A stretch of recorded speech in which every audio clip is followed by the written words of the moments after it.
40. Then an angel of the Lord said to Philip, "Get up and go towards the south to the road that goes down from Jerusalem to Gaza." This was a wilderness road. So he got up and went. Now there was an Ethiopian eunuch, a court official of the Candace, queen of the Ethiopians, in charge of her entire treasury. He had come to Jerusalem to worship and was returning home. Seated in his chariot, he was reading the prophet Isaiah. Then the Spirit said to Philip, "Go over to this chariot and join it." So Philip ran up to it and heard him reading the prophet Isaiah. He asked, "Do you understand what you are reading?" He replied, "How can I unless someone guides me?" And he invited Philip to get in and sit beside him. Now the passage of the scripture that he was reading was this: "Like a sheep he was led to the slaughter, like a lamb silent before its shearer, so he does not open his mouth. In his humiliation, justice was denied him. Who can describe his generation? For his life is taken away from the earth."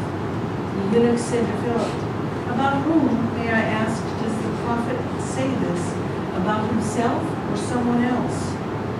Then Philip began to speak, and starting with the scripture, he proclaimed to him the good news about Jesus. As they were going along the road, they came to some water, and the eunuch said, "Look, here is water. What is to prevent me from being baptized?" He commanded the chariot to stop. And both of them, Philip and the eunuch, went down into the water, and Philip baptized him. And when they came out of the water, the Spirit of the Lord snatched Philip away. The eunuch saw him no more, and went on his way rejoicing. But Philip found himself in his office, and he was passing through the region. As he was passing through the region, he proclaimed the good news to all the towns until he came to Caesarea. This is the word of the Lord. Thanks be to God. Hallelujah. Hallelujah. Give thanks to the risen Lord. Hallelujah. Hallelujah. Give praise to his name.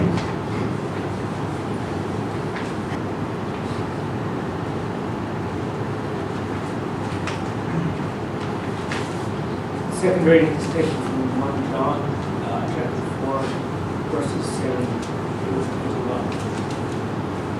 Beloved, let us love together, because love is from God. Everyone who loves is born of God and knows God. Whoever does not love does not know God, for God is love. God's love was revealed among us in this way. God sent his only Son into the world so that we might live through him. In this is love. Not that we loved God, but he loved us and sent his Son to be the atoning sacrifice for our sins. Beloved, since God loved us so much, we also ought to love one another. No one has yet ever seen God. If we love one another, God lives in us, and his love is perfected in us. By this we know that we abide in him, and he in us, because he has given us of his Spirit. And we have seen and do testify that the Father has sent his Son as the Savior of the world. God abides in those who confess that Jesus is the Son of God, and they abide in God. So we have known and believed the love that God has for us. God is love, and those who abide in love abide in God, and God abides in them. Love has been perfected among us in this, that we may have boldness on the day of judgment, because as he is, so are we in this world. There is no fear in love, but perfect love casts out all fear. For fear has to do with punishment, and whoever fears has not reached perfection in love. We love because he first loved us. Those who say, "I love God," and hate their brothers and sisters are liars. For those who do not love a brother or sister whom they have seen cannot love God whom they have not seen. The commandment we have from him is this: those who love God must love their brothers and sisters also. This is the word of the Lord. Thanks be to God. Hallelujah. Hallelujah. Give thanks to the risen Lord. Hallelujah. Hallelujah. Give praise to his name.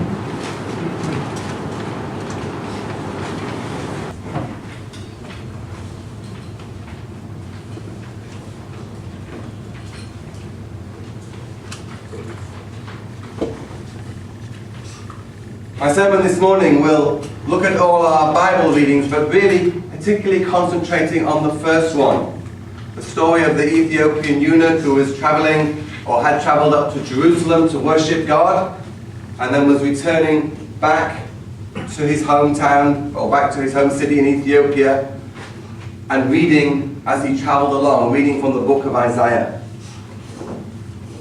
He was reading and not understanding what was written there.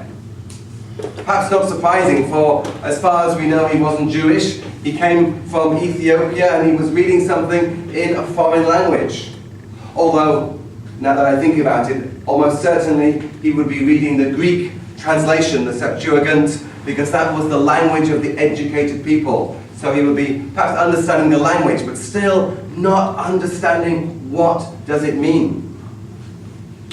Well, what we see is that Philip was alongside him. I don't know why Philip heard him reading from the prophet Isaiah, whether he was stuck in a traffic jam, which even in those days would happen, and Philip just happened, in God's way of doing things, to be standing next to the chariot.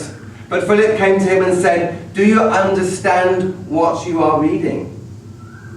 Because the Ethiopian was reading about the prophecy of Isaiah. Well, I'll remind you what those words were saying.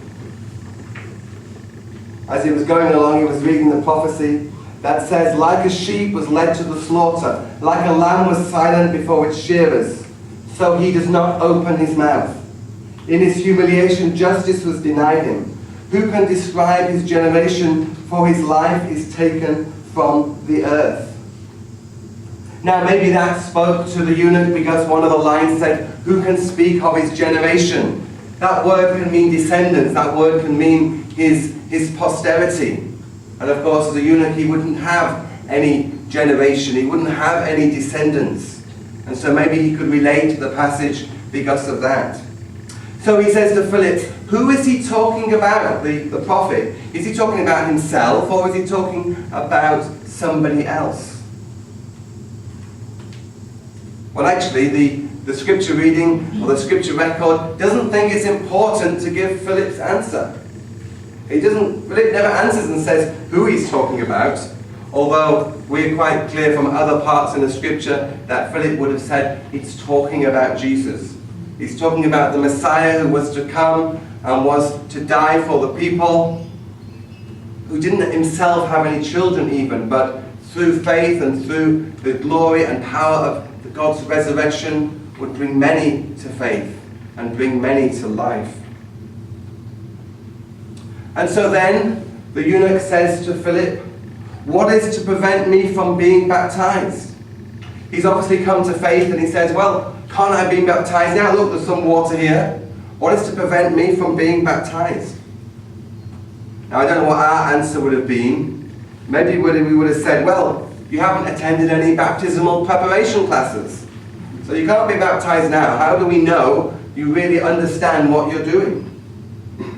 Or Philip might have thought, "Well, you haven't been circumcised, and as a Jewish man, you need to be circumcised, and for a eunuch, that could have been a big problem."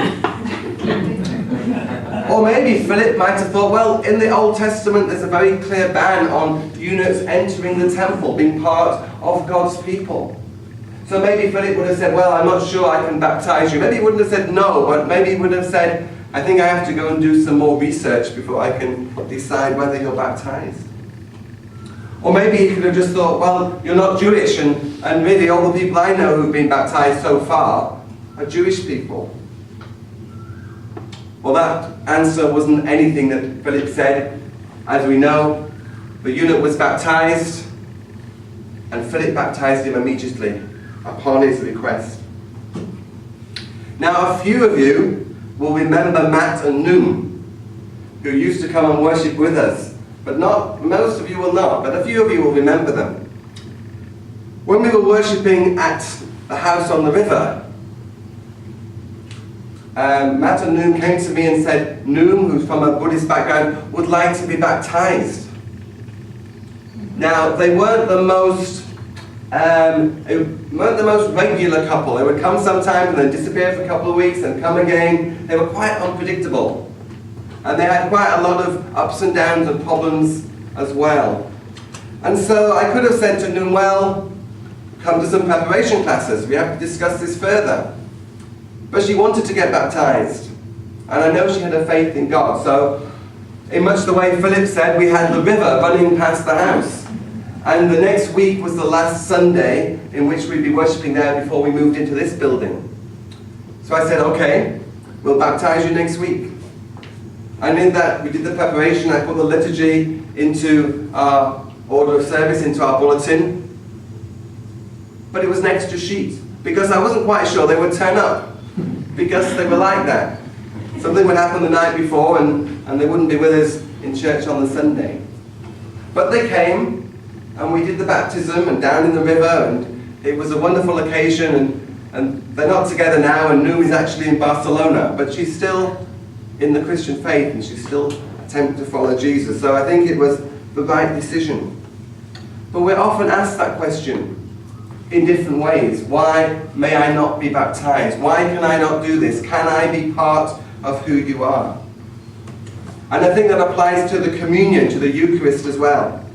When we say all are welcome, we mean all are welcome to come and receive, young or old, Christian or Buddhist or Hindu or Muslim. If they want to receive Jesus, then I say come and receive the Holy Communion. Come and receive the Eucharist, because in doing so, you're signaling that you want to receive Jesus in your life, whatever that means to you. That's why we're called All Saints. That's why the name was chosen, to emphasize that all would be welcome. I think we're getting a bit hot now. I think maybe we'll turn the air conditioning back on and I'll speak louder. It's just too hot at this time of year to turn it off. All are welcome. Doesn't matter who you are, what background you come from, what you've done before in your life, you are welcome to come and worship with us. It doesn't mean everyone will be comfortable here. Some people may find it too high church, some people may find it too low church, some people may find it too liberal and others too conservative. We can't please all of the people all of the time, but we can say that all the people are welcome. As I was thinking about who we are at All Saints, I thought, well, there are two things I think we can look at. One is Christianity, as following Jesus, following the pattern of the life and the example and the teaching of Christ in our lives. And that's at the center of what we do as we worship together. But then I thought there's also churchianity. Churchianity is like how we worship God. It's things like the hymns we sing, the liturgy we use, the ceremony we perform, how we do it. That's not so important, but we have to have our own particular churchianity, because we can't do things without doing them in a certain way. And just as every religion or part of a religion has its own ceremonies and symbols and colours and actions, then we have actions. And those are good and those are important, because they are ways of us interacting with the divine, of coming into God's presence. But they aren't at the centre of everything, because the centre is that following, that knowing of God. It's the core, it's the Christian faith. But we need the other things to actually do what we are doing. So when the Ethiopian eunuch was baptized, it was quite unusual, because he understood the Christian faith because Philip baptized him, but he didn't enter into any church at all. It just says he went on his way rejoicing. Presumably back to Addis Ababa, or whatever was the capital of Ethiopia. I don't think it was Addis Ababa in that time. But anyway, back to Ethiopia, to Queen Candace of the Ethiopians, back to his work. And then Philip disappeared and was somewhere else. But usually, when people come to faith, they come into a worshipping community. And that's who we are, the people who declare the love of God. And I wanted to read a little section again from that second reading we had, from 1 John, where that emphasizes so much why we are here, why we bother coming to church on a Sunday. Because it says, "Beloved, let us love one another, because love is from God, and everyone who loves is born of God and knows God. And whoever does not love does not know God, for God is love." And God's love was revealed among us in this way, that God sent His only Son into the world so that we might live through Him. And it goes on, God is love, and those who abide in love abide in God. Love, love, love. We love because He first loved us. The commandment we have from Him is this: those who love God must love their brothers and sisters. So that's the center of our faith. That's the Christianity. That's the meaning, is love one another. It's not complicated, but it is hard. It's not difficult to understand, but it's difficult to do. For we always want to turn to our own selfish desires and our own concerns and our own thoughts, but we're called to love each other. I don't think the story of the Ethiopian eunuch is in the book of Acts by accident. I think it's there for a reason, to show that God's love extends to all. Eunuchs were often derided and mocked for not being real men. They could be rich and powerful, as this one was, but they would still be secretly despised. And they were excluded explicitly in the Jewish law. It's interesting when you study the scriptures in depth and try and look below the text. For when the law was produced, it was written supposedly, or believed to be written by many Jews by Moses. But if we study carefully, we can see that different parts were put together at different times. And the bits, it seems, at the time of King Josiah, which was after the return from exile, they were trying to clear things out. They were trying to do a big reformation and reform things. And at the time, there were people called holy ones who were serving in the temple in Jerusalem. Well, that sounds good, holy ones. We can't think holy ones could possibly be anything bad. Well, it seems that they may have been transgender or gay people or whatever we use in a modern terminology. They were certainly people who didn't fit in with the normal norms of most people. And in 2 Kings 23:7, it's commanded, tear down, and this is what happened, they tore down the quarters of the holy ones that were in the temple. These people were thrown out and sent away, and seen as being terrible. Now, this word holy ones is translated in different ways. The New Revised Standard Version, which is the version we usually read here, translates it as male temple prostitutes. Now, they may have been a lot more than that, although that might have been part of what was involved.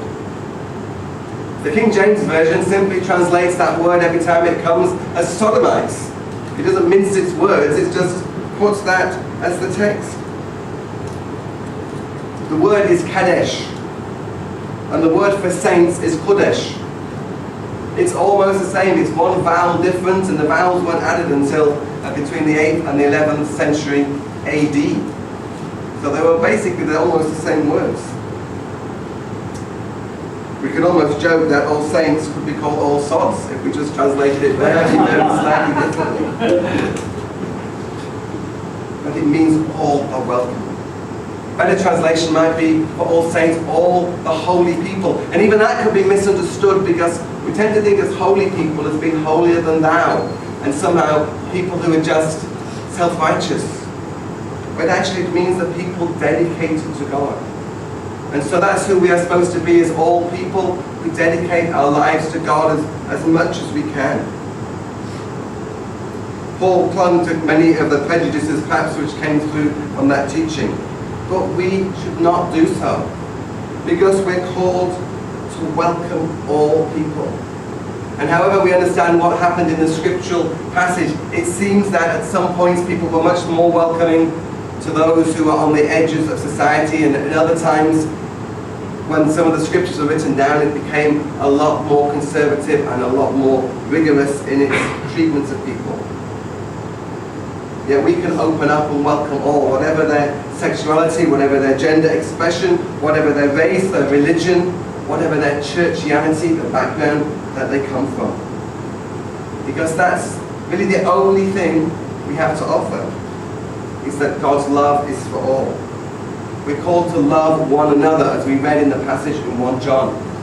But of course, Jesus, as he always did, went further. I didn't say just love one another. That's hard enough as it is. But he said for us to love our enemies and to pray for those who persecute us. Let's try, if we can, to love our enemies. But let's even try at the beginning to love one another. But then when we're strengthened and able to do that, we can go out and love those in the world. So what is the conclusion? The conclusion is that that question, whenever it's asked, why may I not be baptized, is that you may be baptized, for all who want to come can come. For God's arms are open wide to all. But at the center of God's heart is love. Amen.